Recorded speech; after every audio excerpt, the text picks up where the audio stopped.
Hola, ¿qué tal a todos? Bienvenidos al Elevador Cósmico. Mi nombre es Aaron Beltrán y hoy tengo el gusto de tener como invitado a Carlo Carranza. Carlo Carranza es mejor conocido como Tonden y él es practicante y estudioso del budismo desde hace más de 22 años. También durante 10 años estuvo practicando como monje budista y él estuvo llevando información y cursos de meditación a diferentes países del mundo. También cumple una función muy importante, la cual es traducir textos budistas clásicos y contemporáneos al español. Si quieren conocer un poquito más acerca de Carlo Carranza, ahí abajo en la descripción va a estar la liga de su canal de YouTube y la liga de donde él imparte cursos acerca del budismo. Aprovecho también para invitarlos a que se suscriban a mi canal Elevador Cósmico, ya que estén al pendiente de todas las entrevistas que estaremos publicando semana con semana. Comenzamos.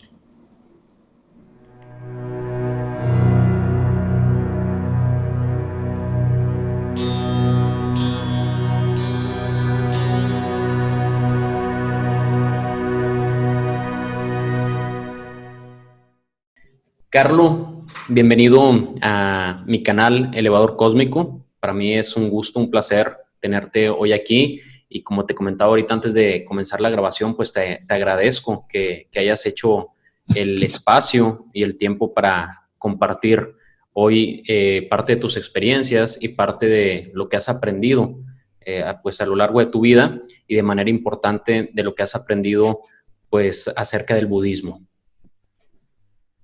Así es, pues muchas gracias por la invitación, Aarón, y bueno, vamos a platicar un poquito el día de hoy. Siempre me gusta comenzar diciendo que lo que vamos a hacer es, pues yo voy a hablar un poco de los temas que yo he escuchado de mis maestros, y bueno, con la finalidad de que a lo mejor algo de ello les pueda ser utilidad a los que estén conectados a tu programa. Así es, los que ya han tenido la oportunidad de ver otras entrevistas, ya he comentado en varias ocasiones de que estas entrevistas y esta información se comparte simplemente por el gusto de compartir y como bien comenta Carlos, pues si algo le sirve, pues qué bueno.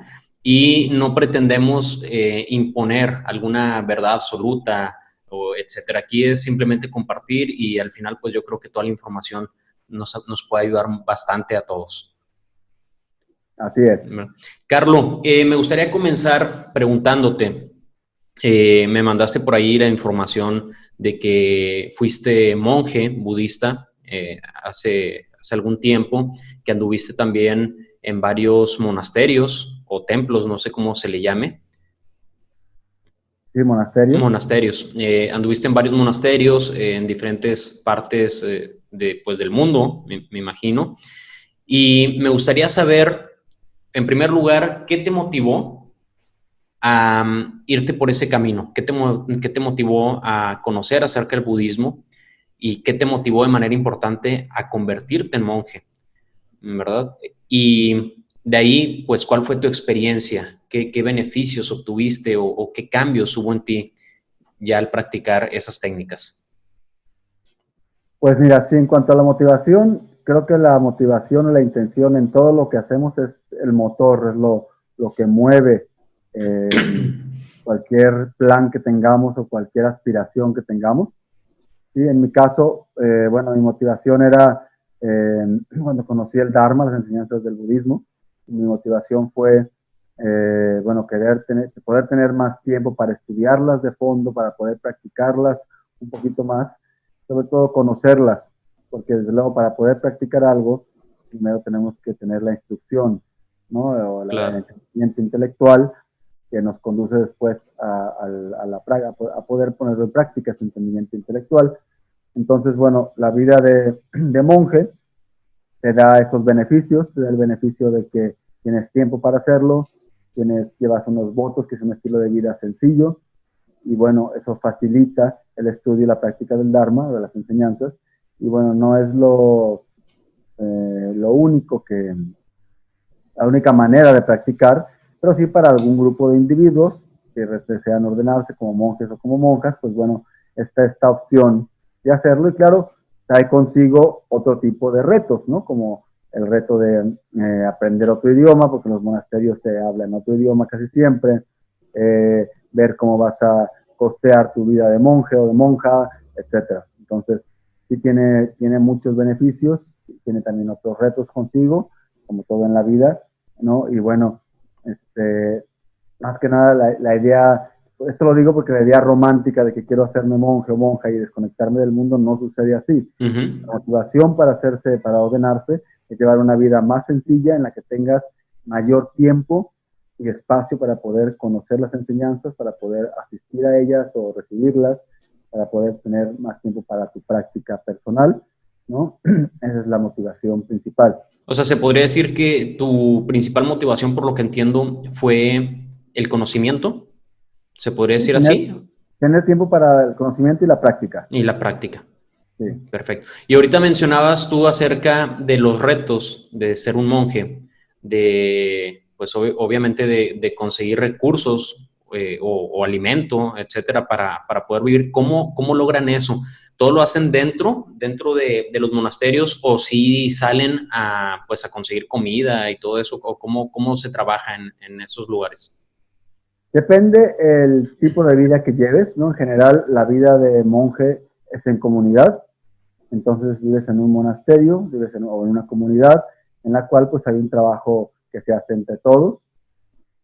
Si estás en Asia, generalmente hay cierto apoyo de la comunidad laica que apoyan los monasterios, o los monasterios tienen su forma de subsistir, tú digamos apoyas a la subsistencia o al trabajo del monasterio, ya sea, o de la organización en la que estés, ya sea traduciendo, enseñando, trabajando en algo, distintas cosas para alguno de los centros de la organización o del monasterio. Y bueno, es la forma en la que puedes sustentar, ¿no? tu estilo de vida. Oye, y no genera, perdón que te interrumpa, no genera conflicto, digo, yo oigo hablar de monjes o de templos y te imaginas una persona completamente desapegada, que como decíamos ahorita, que va a aprender, va a practicar pues ciertas técnicas de meditación, etcétera, pero no genera conflicto el hecho de decir, ¿y qué voy a comer? O sea, que estar como que anclado a esa parte material, no sé, por ejemplo, te pongo mi ejemplo aquí, ¿no? Yo en algunos momentos digo, oye, pues me voy a enfocar más a la meditación, pero de repente sale ahí, ¿qué voy a comer? ¿En qué voy a trabajar? ¿En qué voy a conseguir dinero? Etcétera, ¿no? Entonces, en los monjes, ¿cómo controlan eso? ¿O es más sencillo? ¿O qué diferencia hay? No, es igual en el sentido de que tienes tú que ser previsor, porque como monje o como monja también te enfermas, también tienes que, o sea, nos guste o no nos guste en esta sociedad actual en la que vivimos, dar un paso nos cuesta, pagar la luz nos cuesta, salir a comer algo nos cuesta, todo tiene un costo. Si estamos de acuerdo o no estamos de acuerdo, así es el sistema en el que vivimos, ¿no? Sí, sí, claro. No estamos aquí analizando el sistema, sino cómo sobrevivir en el sistema, ¿sí? Entonces, si queremos una vida que tenga, pues bueno, cierto tipo de comodidades mínimas que te permitan el acceso a tener interés en la práctica personal, ¿no? Entonces necesitamos tener recursos. Eso lo dice Chandrakirti, por ejemplo, un maestro budista del siglo VII. Dice, los recursos vienen de la práctica de la generosidad previa, y bueno, estos recursos te llevan a un mínimo de calidad de vida que te permita tener interés en temas que incluyen el desarrollo de la mente, ¿no? Por ejemplo, la meditación o la ayuda incluso a los demás. Entonces, los recursos no se ven vistos desde el punto de vista budista como algo negativo, por el contrario, tienes muchos recursos, puedes ser muy generoso y puedes ayudar a muchas personas. Claro. No vives para ello, pero sí, si los tienes, no es malo tenerlos si los usas de manera sabia, ¿no? Claro.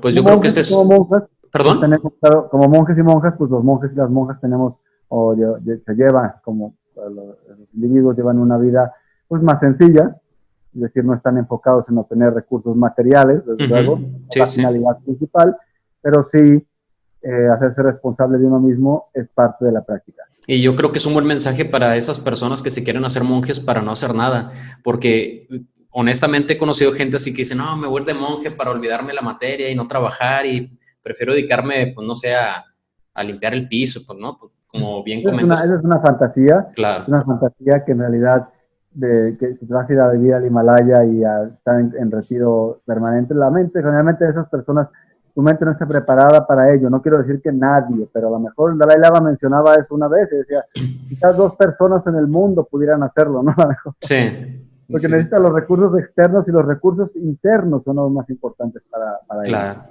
claro, claro. Ellos se van construyendo. Tú estuviste practicando o más bien viviendo como monje, me comentabas ahorita, 10 años. 10 años, ¿sí? 10 años. Ahorita también te pregunté si seguías siendo monje, me dices que no. ¿Cómo es ese proceso? Digo, porque hacerte monje, pues debe ser, como dices ahorita, bastante retador, pero dejar de ser monje, me imagino que también debe ser muy retador, ¿no? Porque pues estás siguiendo pues a lo mejor una corazonada, algún propósito, y de repente, pues, por cierta situación de vida, vuelves a cambiar y a pues vivir otra vez el mundo material, a lo mejor no al 100% como antes de ser monje, pero bueno, te vuelves a sumergir. ¿Cómo fue ese cambio para ti? ¿Fue retador, no fue retador? ¿Fue voluntario o no? Sí, fue voluntario, desde luego. Yo hablando con mi maestro, me iba a regresar precisamente a vivir ya de lleno a México, porque estuve viviendo precisamente en Monterrey aproximadamente un año, en uno de los centros de mi maestro, junto con otro monje. Y bueno, ahí dábamos enseñanzas, etcétera.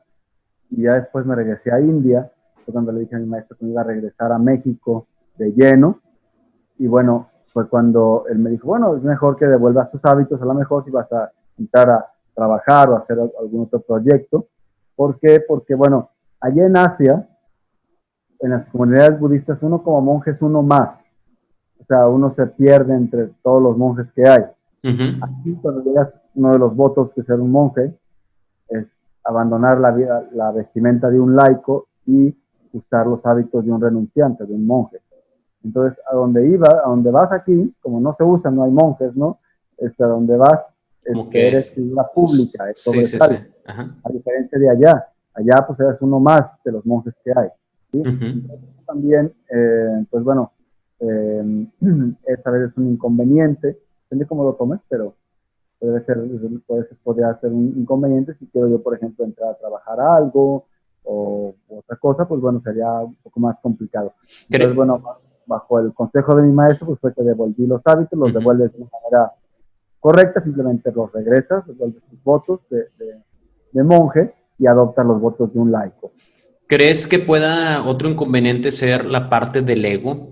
O sea, el hecho de resaltar tanto en una sociedad que no está acostumbrada a esa vestimenta, o el simple hecho de que uno ve un monje y los ve así como alguien que va a estar flotando, desapegado totalmente. Entonces, ¿tú crees que puede afectarle a algunas personas que están en estas prácticas en esa parte del ego? Sí, claro, no nada más siendo monje, sino siendo personas eh, dentro del consciente de interés espiritual. Sí. La práctica o personal, de desarrollo personal, ¿no? Uh-huh. Porque al final la práctica personal te debe hacer un individuo más eh, cercano a otros. No en el sentido de que adoptes actitudes negativas, sino te das cuenta que sufres por las mismas cosas, tienes emociones aflictivas que otros tienen.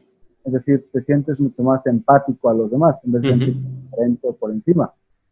Y de hecho hay una frase que era de Pascal que decía él que no hay nada más, no hay algo más que te haga, no hay nada más ordinario que te haga ser más ordinario o común que el deseo de querer sobresalir.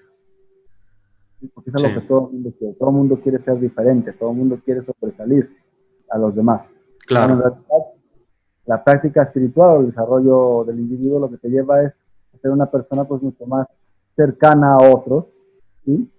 Y ¿por qué? Porque como te digo, te das cuenta de que al final todos queremos ser felices y todos queremos evitar el sufrimiento. Claro. De hecho, entrando un poquito al tema del budismo, gracias por compartirnos ahí parte de tu experiencia. Ojalá en otro momento podamos platicar más a profundidad de estos temas. Lo poco que conozco del budismo, tengo entendido que una de las principales objetivos del budismo precisamente es eso, liberar del sufrimiento a las personas, a la humanidad. En tu experiencia, ¿esto se puede lograr? Mira, aquí tenemos que analizar, sí, efectivamente, la enseñanza del Buda de Siddhartha. La finalidad, Buda enseñó el sufrimiento, bueno, no enseñó, identificó el sufrimiento y explicó el camino para cesar con el sufrimiento. Es lo que llamamos budismo. De metodologías que te ayudan a identificar el problema, que es la insatisfacción, el sufrimiento, y te dicen el camino, la metodología para cesar o para eliminar el sufrimiento, ¿no?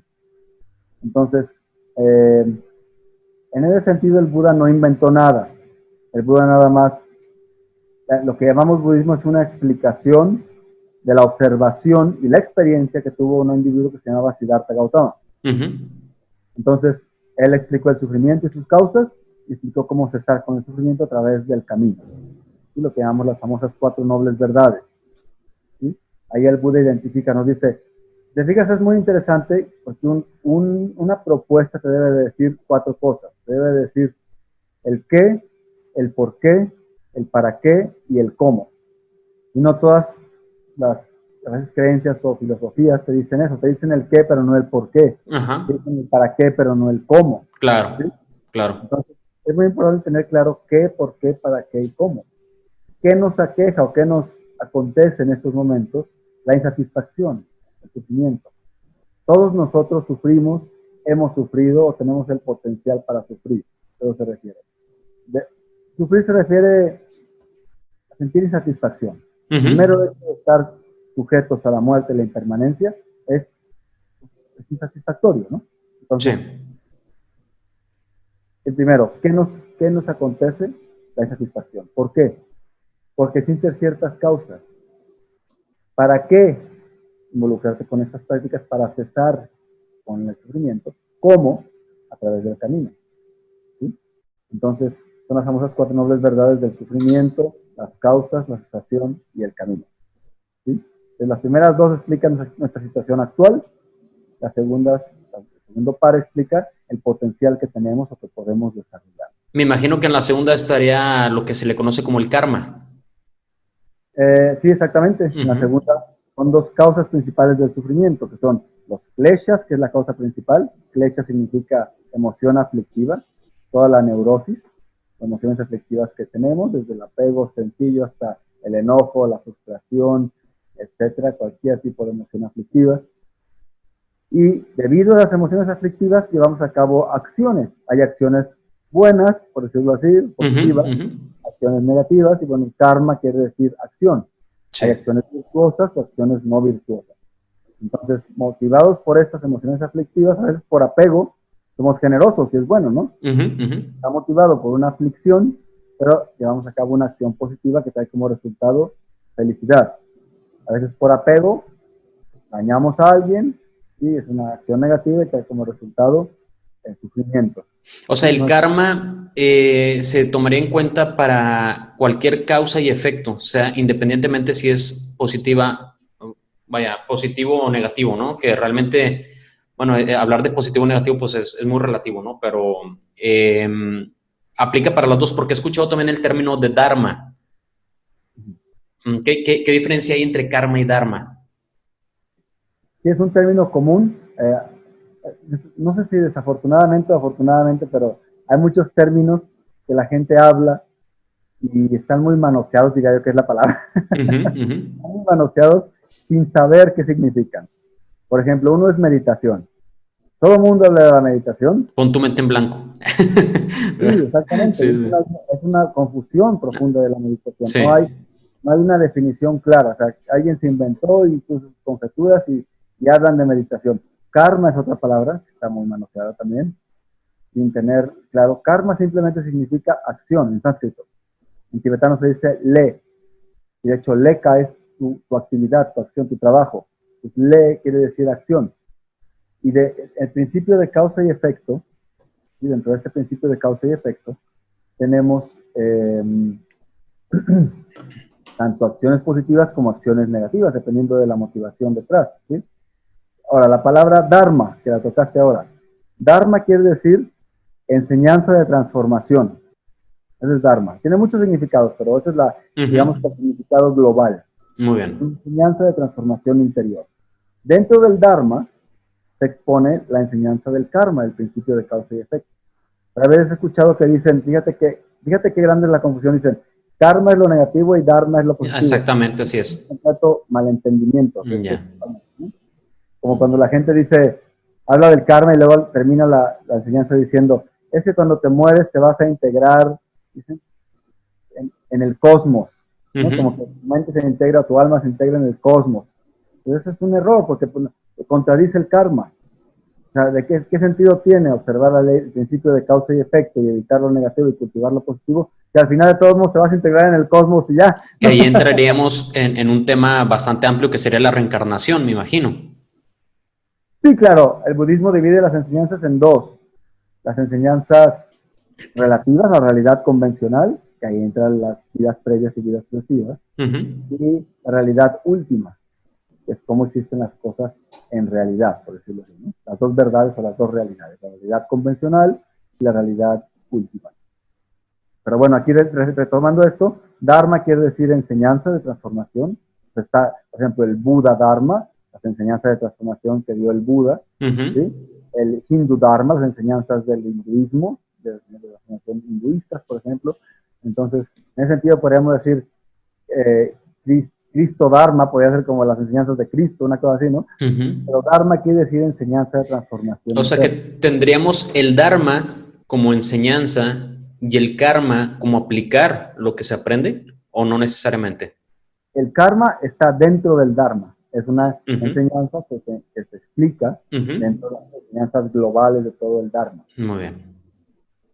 Muy bien. Dharma es enseñanza. Y karma, hay karma positivo y karma negativo, no porque sea premio o castigo, simplemente el principio de causa y efecto no es bueno ni malo, simplemente una... Es un efecto.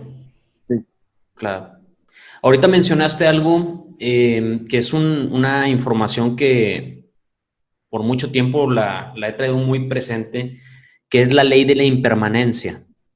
Te comentaba ahí por los mensajes, tuve la oportunidad de practicar por algunos días lo que aquí se le conoce como Vipassana, no sé si esté bien pronunciado o si sea la técnica a como me la enseñaron, y ahí nos hablaban mucho de la ley de la impermanencia.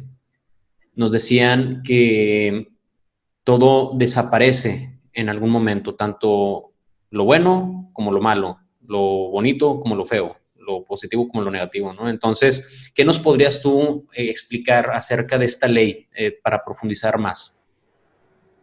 Sí, la impermanencia es uno de los sellos o características de la realidad en la que vivimos.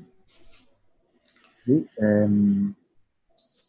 Tenemos tres características básicamente de la realidad, los tres sellos de la realidad. El primero es la impermanencia, el segundo es el dolor o sufrimiento de las emociones aflictivas, y el tercero es la ausencia de existencia absoluta o inherente de las cosas, ¿no? Independiente de las cosas. Entonces, la primera de ellas, la primera característica, quizás de las más importantes a comenzar a reflexionar, ese es el principio de la impermanencia, de ver de cómo todas las cosas son transitorias, cambiantes. Eso quiere decir, la impermanencia es la ausencia de permanencia, es decir, todo es cambiante, todo es transitorio. No podemos encontrar un fenómeno en los pensamientos, en nuestras vidas mismas, ¿no? Que no estén sujetos al cambio. Entonces, muchas veces, por no reflexionar en la impermanencia, experimentamos mucho sufrimiento o frustración en nuestras vidas, ¿no? Por apego. Por apego, sí. Simplemente la impermanencia es un antídoto perfecto contra el apego. Sí, o sea, te apegas a algo y te lo va a quitar en algún momento. Sí, o sea, ¿cómo te diré? Que nos guste algo no es ningún problema. Ajá. El problema es cuando te apegas, me imagino. Que sea para siempre, ahí viene ya el problema. Porque vienen muchas proyecciones, expectativas, esperanzas hacia que algo no cambie nunca, y en realidad es como pedirle al fuego que deje de quemar, que no caliente, cuando su naturaleza es quemar. Claro. Pedirle a las personas o las cosas o las situaciones que no cambien, no tiene sentido porque su naturaleza es cambiar, es la impermanencia. Claro. Nos mencionaban en esta oportunidad que tuve de practicar Vipassana, que entendiendo esta ley o digo, yo sé que hay muchas enseñanzas dentro del budismo, pero entendiendo esta ley, que es como que uno de los pasos para eliminar el sufrimiento de manera importante. Tal vez por esto mismo que estamos platicando, que al tú ser consciente de que lo que tengas, sea bueno o sea malo, va a desaparecer. Entonces ya como que tu conciencia dice, bueno, pues si tengo, no sé, este celular, en algún momento se va a descomponer, ¿para qué sufro? Si tengo una situación pues no agradable, en algún momento también se va a terminar, ¿para qué sufro? ¿Es así como aplica esta ley? Mm, en realidad la impermanencia, sí, como tú lo acabas de decir, sí, sí tiene ese sentido también, pero tiene la finalidad de aprovechar nuestra, en este caso nuestra existencia, de una manera, de la mejor manera posible, ¿sí? Es decir, sacarle jugo, no sacarle provecho, el mayor provecho posible, sabiendo que no va a durar para siempre. Porque a veces si hacemos como que tenemos la idea de que, bueno, esto va a durar para siempre, a veces no lo valoramos del todo, ¿no? O no le sacamos el mayor provecho posible. Claro. Tienes 20 segundos para como esos programas que te ganaba la persona, creo que, no sé, un minuto con su carrito en el súper para echar todo lo que pudiera en el carrito, ¿no? Ajá, ajá. Y entonces aprovechaba lo más que podía para echar todo lo que pudiera en el carrito, porque Muy bien, muy bien. ¿no? Sí. Si le hubieran dicho, uy, tienes todo un año para echar lo que quieras, no lo hubiera hecho. No, tú que va diario y se pasea tranquilo y agarra va días que a veces no agarra nada, yo creo, ¿no? Sí, sí. Fíjate que ese enfoque que acabas de dar es muy interesante y me deja más clara la información, porque yo antes realmente lo veía así como, bueno, esto también se va a acabar, como que, pues relájate, ¿no? Y a lo mejor sí, en parte está bien, pero viéndolo como tú lo estás diciendo de, oye, se va a acabar, aprovéchalo, disfrútalo, sácale el mayor jugo que puedas, pues está con ganas, porque yo creo que eso te puede traer también bastante felicidad. Sí, y sobre todo, aquí a lo que me refiero a aprovecharlo es, generalmente nosotros queremos aprovecharlo en puras cosas que nada más nos hunden más en el apego. Ajá.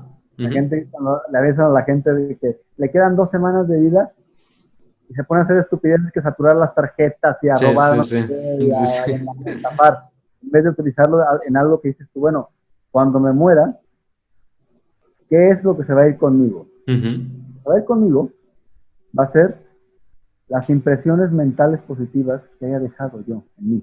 Eso es lo único que se va a ir conmigo.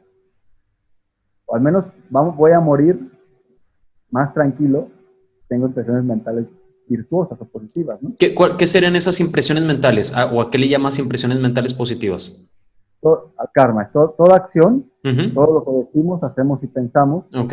deja en nosotros una tendencia mental o una impresión mental. Ujú, ujú. Huella kármica, pero en realidad es una tendencia mental. Por ejemplo, yo tiendo a ser todo el tiempo enojón, pues es muy probable que esta tendencia la esté fortaleciendo cada vez que me enoje y cuando me muera va a estar ya a flor de piel. Ujú.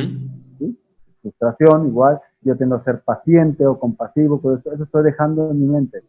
Yo estoy sembrando, por decirlo así, en mi mente. Decía un maestro de metafísica, yo tuve la oportunidad de estudiar metafísica hace algunos años, y decía él que al morir, el último pensamiento que tienes es a dónde vas. Él así lo mencionaba. Ahorita no sé, como que me hizo un poquito de similitud a lo que tú dices, o sea, al generar un pensamiento de cierto tipo, pues es con lo que te quedas. Al final es algo así. Sí, claro, sí influye, morir con un estado mental positivo influye, pero no es lo único, claro. No puedes, si tuviste una vida llena de acciones negativas, que al Claro, final, aunque tengas un estado mental positivo, no, pues va a marcar alguna diferencia, pero probablemente no mucho, claro, ¿verdad? claro, porque sí, pues ahora sí que es por vibración, Y ¿no? todo.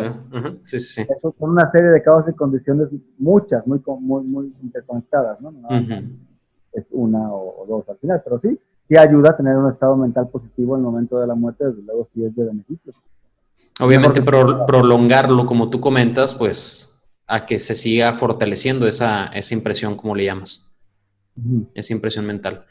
Ahorita que estamos hablando de impresiones mentales, me comentabas tú digo, yo sé que son temas así como que muy rápidos, también pues el tiempo que tenemos pues no es no es permanente, estamos dentro de la ley de la impermanencia. Entonces vamos a tocar varios temas. Si alguien quiere profundizar en estos temas, bueno, pues les vamos a dejar ahí las ligas en donde pueden obtener información, las redes sociales de Carlo, para que ustedes puedan conocer un poquito más acerca de estos temas. Ahorita que estamos hablando de impresiones mentales, una de las características del ser humano es no tener paz mental. Todo el tiempo estamos navegando al pasado, al futuro, de una cosa a otra, pero esa calma o esa tranquilidad que muchas veces pues se las prometen a personas mediante la meditación, pues la mayoría de la gente no tiene esa paz mental. ¿Cómo podríamos obtener paz mental?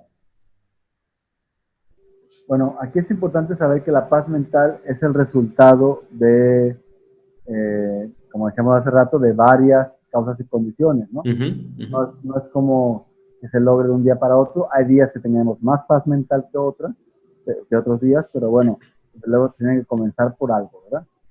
La paz mental se comienza observando hacia adentro, observando nuestras emociones y sobre todo identificando las emociones negativas y empezando a reducir su intensidad cuando aparezcan en nosotros. En vez de darles entrada y dejarnos arrastrar por ellas, comenzar a restringirlas un poquito en el sentido de no darles rienda suelta, observarlas.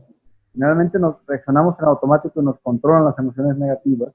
Entonces la forma de comenzar no a ponerles un freno, a quitarles peso, es cuando surjan, no alimentarlas, o sea, no echarles combustible, ¿sí? Sino que simplemente abstenernos de seguirlas. Pero cuando surge el enojo, en vez de estar dándole cuerda, simplemente, decía el gran maestro Shantideva, somos vernos como una piedra, como una roca. ¿Qué hace una roca? No reacciona, no contesta, ¿sí? Al menos unos minutos así. Eso va a ayudar a reducir la intensidad de las aflicciones. Pero la paz mental se logra, número uno, a través de comenzar a reducir las emociones aflictivas. Eso puede ser a través de la meditación, a través de nuestra inteligencia, de causa y efecto, y cultivar o desarrollar los estados mentales virtuosos o positivos, como serían la disciplina, la empatía, la generosidad, el esfuerzo, el entusiasmo, la alegría, la paciencia. O sea, cualquier estado mental que traiga paz interior o virtuoso, intentar cultivarlo, ¿sí? Porque eso va a traernos eventualmente mayores momentos de paz mental y menores momentos de neurosis. Oye, pero debe ser, bueno, digo, yo creo que la mayoría hemos vivido eso. Cuando estás con el fuego encendido al 100, pues no, o sea, es difícil decir de que, déjame lo tranquilizo y alguien pegándote, ¿no? Entonces yo creo que eso es la parte, pues es el reto realmente, ¿no? Que como tú dices, pues con práctica se puede ir logrando cada vez más. Aquí lo curioso es que queremos hacer algo cuando ya es demasiado tarde. Queremos que un huevo, dice mi maestro, queremos que ponemos a hervir un huevo y ya después de un minuto queremos sacarlo y que esté crudo. No, ya va a estar casi cocido. Ya es demasiado tarde para retirar, ya lo echamos al fuego, ya está casi al 70% o 80% de cocción. Y ya no podemos, ya pues lo que podemos hacer es mitigar un poquito ese resultado. Ya el resultado está ahí, ya el huevo se va a cocer. Ya queremos hacerlo cuando es demasiado tarde. O sea, el enojo, cuando ya surge el enojo, es porque reprimiste mucho tiempo. No, ya está ahí el enojo, ¿sí? Y va a causarte daño a ti. Y la gente dice, cuando lo sacas, es algo muy interesante porque es un poco como se trae en un debate con la psicología occidental. La psicología budista nos diría, si tienes enojo, es dañino, te va a dañar a ti. Si lo sacas, te daña a ti y daña a otros. ¿Sí? Si no lo sacas, de todos modos te va a dañar a ti igual que si lo sacas es peor porque vas a dañar a otros, ¿no? Claro. Entonces, al menos cuando ya esté el enojo ahí, intenta no sacarlo, ¿sí? Ya después lo transforma a través de ver, bueno, ¿cómo puedo transformar esto? Porque a veces dicen, no, es que si no lo sacas, te va a hacer daño. No, si lo sacas, te haces daño tú, de todos modos, y le haces daño a un tercero, o a varios terceros, ¿sí? Ese es el problema con el enojo. Si el enojo se terminara al momento de sacarlo, ya todo el mundo no experimentaríamos enojo porque lo hemos sacado muchas veces, ¿no? Entonces, lo importante aquí es transformarlo, ver las desventajas del enojo y no caer en su en su trampa, ¿no? Porque ¿qué es el enojo? El enojo surge cuando el apego no obtiene lo que quiere, ¿verdad? Sí. La misma cara de es la otra cara de la moneda. Y como bien dices, aquí nos enseñan lo contrario. Aquí normalmente nos dicen, di lo que sientes, exprésalo, grita, o dile a la persona, etcétera. Y como tú bien lo comentas, pues sí, estás exteriorizando algo que ya te está afectando a ti, lo estás exteriorizando y obviamente pues, puede afectar a otras personas. Ahí habría que recurrir, me imagino que a la meditación, a la respiración, el famoso cuenta hasta 10 y cosas por el estilo. Sí, hay técnicas que son, o hay antídotos temporales, antídotos últimos para el enojo, pero bueno, muchos de los antídotos temporales es este que dices tú, el que te dije yo, imagina que eres una piedra, es el que cuenta hasta 10 básicamente, no reaccionas por unos momentos, ¿sí? Sí. Dejas que la mente se calme, ¿sí? Un poquito, porque en el momento en que te fijas, cuando reaccionamos con enojo, después nos da vergüenza, nos arrepentimos. La cruda moral. Si fuese tan objetivo y tan correcto y tan natural, no nos daría vergüenza ni nos arrepentiríamos, nos sentiríamos orgullosos de haber reaccionado de esa manera tan correcta, Sí, ¿verdad? sí, sí, sí, sí. La gente decimos, no, no era yo, me desconozco, no me dejé llevar, y eso nos demuestra que el enojo no es una acción, no es una reacción sabia, es una acción motivada por la neurosis, ¿sí? Que a veces puede salvar vidas o puede hacer que las cosas se hagan más rápido, pero al final es una de las, así como la impermanencia es una característica de la realidad, el dolor de las emociones aflictivas, en particular del enojo, es otra característica, ¿no? Oye, mencionaste ahorita en estas últimas palabras realidad. Para el budismo, ¿qué es la realidad? Porque, por ejemplo, ahorita hay muchas filosofías que manejan de que todo es mental, de que la realidad simplemente es una proyección de tu interior. Pero el budismo, hay una realidad interna que se proyecta realmente al exterior o es una realidad interna conviviendo con una realidad externa o cómo funciona. Sí, claro, es una realidad interna que tenemos nosotros y bueno, y que convive con esta realidad interdependiente del exterior, ¿sí? Desde luego, si yo te aviento esto en la cabeza, vas a ver cómo no es mental. Sí, sí, sí, sí, claro. No es calabro aquí, ¿sí? Está relacionada a nuestra reacción con muchas cosas, de luego con nuestra mente. Nuestra mente es la que crea nuestra experiencia de felicidad o de sufrimiento, eso es cierto. La mente es tan importante en ese sentido, pero no por eso vamos a negar una realidad, un surgir dependiente exterior. Las cosas surgen en dependencia de causas y condiciones. La tercera ley de Newton, ¿no? Que toda acción corresponde a una reacción igual contraria a la misma intensidad, existe parte de la realidad externa. Lo curioso, en el budismo sí decimos que el observador afecta la realidad, es decir, no hay una realidad objetiva allá afuera, sin que el sujeto intervenga, eso sí lo decimos, pero desde luego no todo es mental. Creación, ajá, ajá. No, o sea, hay una realidad externa que nuestra mente convive con ella, ¿no? Claro, y me imagino que también esa realidad externa pues tiene que ver con la mente colectiva, porque pues hay millones y millones de personas que todas están produciendo pensamientos y todo, y aquí quiero pensar que a lo mejor pues también a lo mejor se puede hablar de una energía, una conciencia superior que también está interactuando. No sé si el budismo lo ve así o no. Si el budismo contempla una conciencia superior. No, el budismo no. El budismo habla más bien del principio de causa y efecto, que es nuestras acciones dejan impresiones y esas impresiones maduran como experiencia similar a la causa, que es la impresión mental, ¿sí? En ese sentido, para el budismo, Buda no es una figura divina o un dios o un creador, tal cosa no puede, tal concepto, desde el punto, ¿cómo te diré?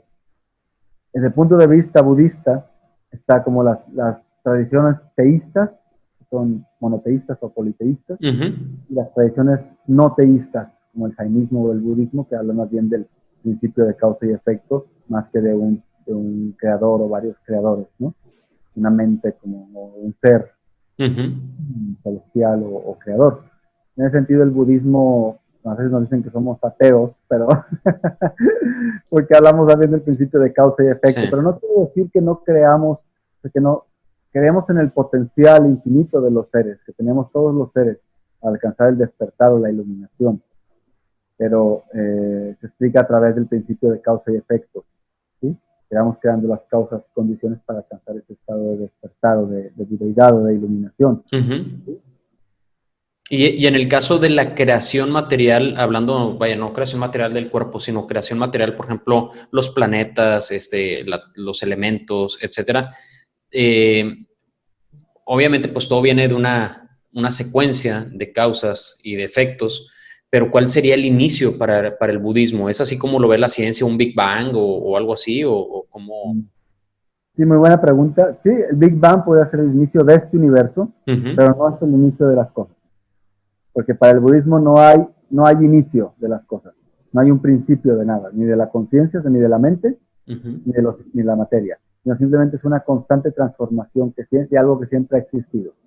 Es un poco la ley que dice la materia y la energía no se crean ni se destruyen, solo se transforman. Sí. Eso es el acuerdo del budismo. Al decir no se crean, no ha habido un principio, ¿sí? Es decir, sino más bien una constante transformación. Igual nuestra mente nunca ha sido creada, nunca ha sido, no ha habido un principio, siempre ha existido, en la mente siempre existirá. Ahorita en estos momentos, dentro de la ignorancia, cuando alcancemos la iluminación, seguirá existiendo como despierta o iluminada. Entonces, la ley de la impermanencia no aplicaría como algo que se acaba, sino algo que se transforma solamente. Exactamente, sí, es una transformación. La ley de la impermanencia o la transitoriedad es una transformación, porque las cosas no surgen de la nada, ¿no? No es que había algo y de repente, si algo surgió de la nada, contradice el principio de causa y efecto. Y si algo desaparece enseguida, ¿no? Si no hay un proceso de desintegración, ¿sí? También contradice el principio de causa y efecto, ¿verdad? Muy bien, me quedan cosas más claras. Carlos, ¿cómo andas de tiempo? Podemos unos 10 minutos más, si quieres, sí. Perfecto. Me gustaría platicar un poquito. Ahorita ya en algunos casos se mencionó la meditación.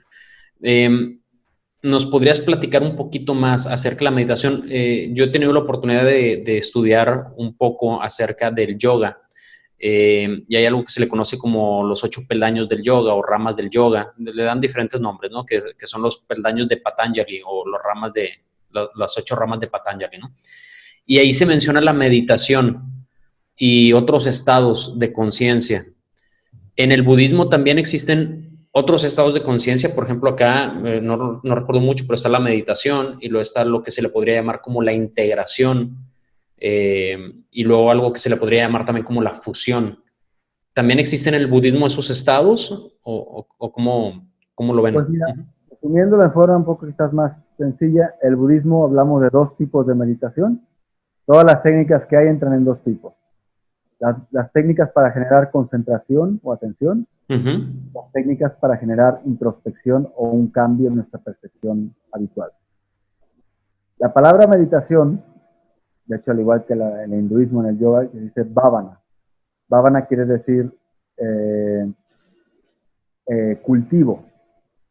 En tibetano se dice gom, la traducción, quiere decir familiarización. Entonces consiste en una serie de técnicas para familiarizarnos con estados mentales positivos o virtuosos. Para eso es la meditación.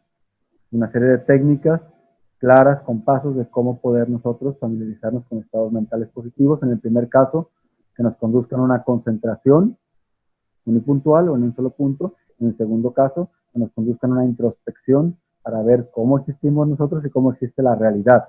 Por ejemplo, una meditación de introspección muy común es meditar en la impermanencia de las cosas, en nosotros mismos y de las cosas, que se usa en el Vipassana, por ejemplo. En Pali se dice Vipassana, en sánscrito Vipassana. Son técnicas en las cuales tú haces una introspección de lo que está pasando. Que en este caso es la observación de las sensaciones del cuerpo. Por ejemplo, al observar las sensaciones, ¿qué estás observando al final? permanencia, la transitoriedad de esas sensaciones. Sí, cómo surgen, cómo desaparecen, cómo se transforman. Bueno, Como, no sería desaparecer, sería más bien transformar. o sea, algo impermanente es lo siguiente, ¿no? Surge, dura y cesa, ¿sí? Ves ese proceso en las emociones, en las sensaciones del cuerpo, es por ejemplo en la mente misma, en los fenómenos. Es el Vipassana, las famosas los cuatro fundamentos de la atención plena, los cuatro fundamentos de la atención, es parte del Vipassana, que es lo que llaman Vipassana, aunque el Vipassana es más amplio que los cuatro fundamentos de la atención plena. Pero eso es un tipo de prácticas de meditación. Otros son lo que llamamos shamatha, o meditación en concentración unipuntual, que consiste en tomar un objeto y cultivar familiaridad con ese objeto para poder concentrarte en él y desarrollar en tu mente la capacidad de atención en un solo punto. O sea, literalmente un objeto, no sé, por ejemplo, agarrar una flor, literalmente así. Okay. Sí, depende de la tradición. Por ejemplo, la tradición Zen del budismo usa un punto en la pared, una flor, otras usan la imagen del Buda, quizás el objeto más común, porque te lo llevas a todos lados, es la respiración. Observa la respiración y te familiarizas con la respiración como objeto de concentración, porque así cuando vayas de viaje, si te olvidó tu celular, que es con lo que te concentras, pues bueno, no hay mucho pretexto, utilizas lo que es, en vez del celular, utilizas tu respiración. Pero hay muchos objetos que podemos utilizar, virtuosos o neutros son los recomendados, sobre todo virtuosos, pero si no, uno neutro, como la respiración, que sean prácticos. Ahora, veo en estas técnicas que mencionas, veo una gran diferencia. Una es enfocado a uno mismo, en lo que está surgiendo en sí mismo, y la otra es identificarse o concentrarse con algo externo. ¿El objetivo al final es el mismo? Sí, el objetivo es el mismo. O sea, al final, la concentración en el shamatha, que es la primera de ellas para concentrarte, finalmente acabas creando una imagen mental que es en la que te concentras. Si yo te digo ahora, imagina una Coca-Cola, no sé tú, pero a mí viene así, mira, pum, la imagino rápido y ahí la tengo. Y me dicen, imagina al Buda, hijo, pues ahí medio borroso se me va, ¿no? Pero eventualmente si me familiarizo, ¿por qué visualizo mejor la Coca-Cola? No porque sea más fácil o más difícil, sino porque estoy más familiarizado con esa imagen. Por eso decías al inicio que lo principal es el conocimiento, o sea, conocer las técnicas, conocer pues, la información que está, en este caso, por ejemplo, en torno al budismo, para poder ahora sí familiarizarte y poder meterte, por así llamarle a... Tener una instrucción clara, porque si no tienen una instrucción clara, lo que hacemos muchas veces es que estamos meditando, pero estamos más bien dándole vueltas a nuestra propia confusión. ¿Sí? Que si no tienes una técnica clara de cómo se hace, por ejemplo, tú que hiciste Vipassana, en Vipassana, los cuatro fundamentos de la atención plena, vamos a concentrarnos en este fundamento, que es el fundamento de las sensaciones, a través de hacer esto, sentarte, etcétera, etcétera. Pero en conjunto con esa observación, estás practicando otras actividades que tú no te das cuenta, como por ejemplo la paciencia, el esfuerzo, el entusiasmo, ¿sí? Sí. Eso también es parte del Vipassana, de la meditación de introspección o analítica que le llamamos. Sí, perfecto. Nos quedan alrededor de 5 minutitos. Tengo una pregunta que siempre se la hago a mis invitados, pero no sé si aplique contigo. La pregunta, y ya la respondiste hace unos momentos, la pregunta es, ¿qué es Dios para ti? ¿Qué es Dios? Fíjate que es una pregunta interesante, porque desde luego en el budismo siempre creemos que la diversidad de creencias es muy importante, porque todos tenemos distintas tendencias mentales, y lo que a veces una creencia, una filosofía o una religión es bueno para unos, a lo mejor no es tan bueno para otros o viceversa, ¿verdad? Claro. La pluralidad de pensamiento siempre el budismo la ha visto bien, porque eso abre al debate, abre al análisis, hay un debate y algo se gana es sabiduría. ¿Sí? En un debate filosófico, por ejemplo, es muy interesante. ¿Sí? En el budismo no existen las ideas de que no cuestiones porque es un postulado de creencia obligatoria o es una herejía o es una acción en pecado. O sea, eso no existe dentro del budismo, sin embargo, respeta otras tradiciones, ¿sí? y mencionando esto, bueno, la pluralidad de pensamientos se ve bien. Dicen que esto quiere decir que tengamos que mezclarla, porque a veces esta mezcla crea más confusión. Claro. Entonces, cada una tiene su valor y su capacidad de... ¿Qué es lo que necesita el mundo? El mundo necesita seres humanos más compasivos, más disciplinados, más empáticos. Y si eso se logra a través de ser ateo o de ser religioso, ¿qué más da? Lo importante es qué necesitamos como sociedad, ¿no? Es lo que ve el budismo. En cuanto a la pregunta de qué es Dios, pues desde luego depende qué se entienda como Dios, ¿verdad? Sí, por eso digo para ti, me dijo uno de los invitados, se quedó así como callado, dice, para mí, dice, porque siempre he explicado a Dios en base a lo que he estudiado de otras personas. Me explico que sí, es parte de ti, pero muchas veces también hay una definición propia, ¿no? Sí. Aquí, si entendemos Dios, creo yo, ¿no? Si entendemos Dios como el potencial infinito de amor y compasión y sabiduría que tenemos los seres, está en nosotros, ese potencial, van a llamarlo divino, ese potencial, naturaleza búdica, le decimos nosotros, y eso es Dios, que está entre nosotros, es posible desarrollarlo en ti, entonces pues sí creemos en ello, ¿no? Si aceptamos ese concepto. Ya si postulamos la idea de un creador externo, no lo aceptamos porque contradice la ley de causa y efecto. Es una idea como que, un poco como lo que decía Freud. El otro día lo leía Sigmund Freud. No soy demasiado conocedor de la psicología, de verdad, occidental, hay gente mucho más conocedora, pero me pareció que él decía que es más bien como una idea, un concepto que nos creamos para sentirnos reconfortados, ¿no? A veces, ¿no? Y se vale, no estoy criticando, ¿eh? Me pareció una idea que a lo mejor sí es cierto, ¿no? A veces nos vamos a nuestras creencias como una forma de buscar un cierto tipo de alivio a nuestro sufrimiento. ¿Por qué? Porque volvemos a la impermanencia, porque para el hombre el hecho de dejar de existir es muy fuerte. La impermanencia es muy fuerte. Afrontar eso, cuando debería ser muy natural, ¿eh? Claro. Pero entonces movemos una serie de cosas en torno a ello para tratar de no verlo. Entonces, en ese sentido, como te digo, para mí, en lo personal, pues el concepto de Dios, como se entiende, como un creador, ¿sí? O un Padre Celestial, no lo concibo así. Me parece que no existe alguien así, porque si hay alguien que fuera creador y es profundamente amoroso y sabio, ya no habría sufrimiento en el mundo.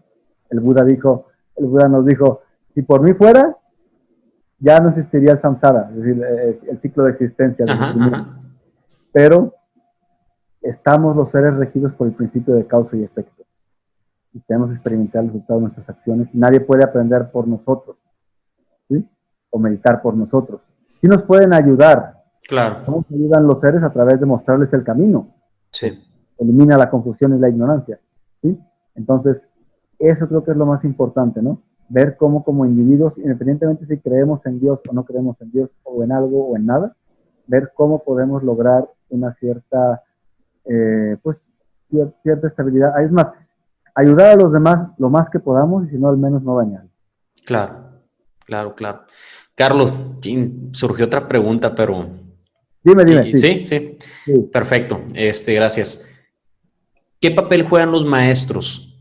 ¿Realmente es necesario tener un maestro? En este caso, un maestro budista, o una persona puede encontrar por sí solo ese estado de conciencia, de integración, como se le quiera llamar. Es una pregunta extensa y muy interesante y muy importante, porque ahora sí se tiene mucho la idea de la autopedagogía. ¿Sí? Desde luego es posible, no es completamente, el budismo contempla un tipo de iluminación que se llama Pratyeka Buddha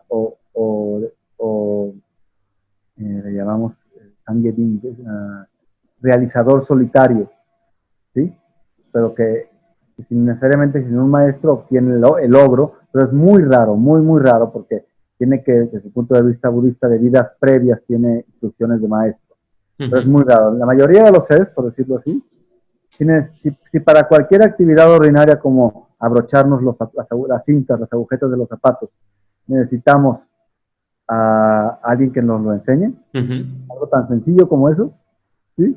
Sí, No, sí. idiomas, conocimientos, pero desde luego para algo que es la iluminación, que es el estado del despertar, que nunca hemos estado, necesitamos un maestro o varios maestros que tengan ciertas características, ¿no? No hay tiempo de hablar de ese tema, si quieres hablamos otro día, Uh-huh. pero un maestro calificado tiene que tener mínimo 10 características para considerarlo como un maestro, un posible maestro calificado, y uno como estudiante debe de tener 3 características para poder avanzar, ¿no?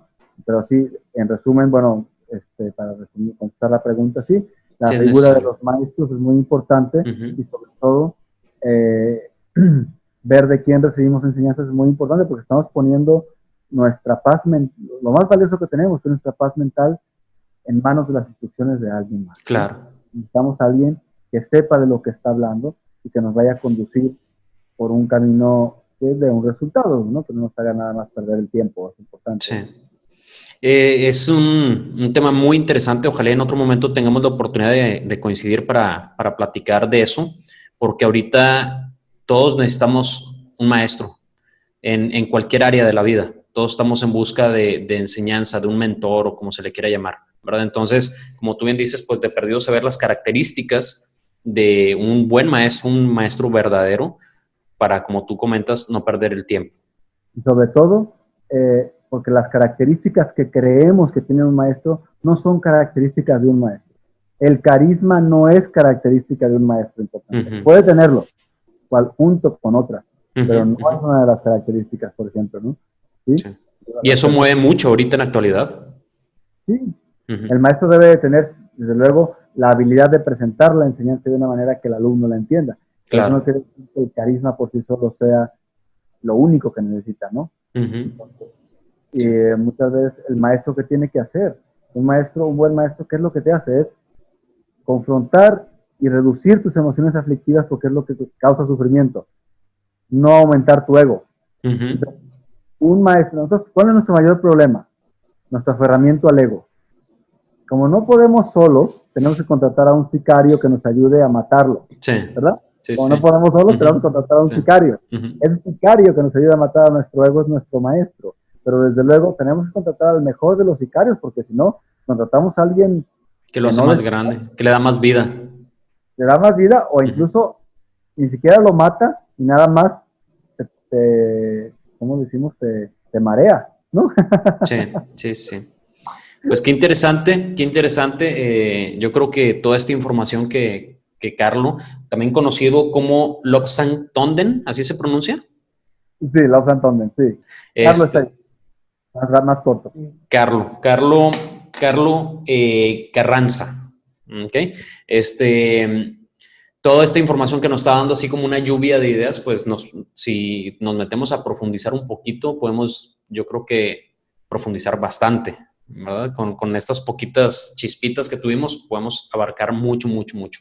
Carlo, muchas gracias por este momento, gracias por compartirnos esta información. Como te lo comenté, ojalá y en otro momento podamos tener otra reunión así para traer más información a todos que estén dispuestos a escucharla. Muchísimas gracias a ti, al contrario, espero que esto Gracias. que hayamos hablado, pues bueno, pueda ser de utilidad y si no es de utilidad, como siempre les digo, ya se acabó. Sí, muchas gracias y pues a todos los invito a que estén al pendiente de todas las entrevistas que estaremos publicando. Los invito a que se suscriban, a que le den like y a que hagan comentarios. Nos vemos en otro video de Elevador Cósmico. Hasta luego.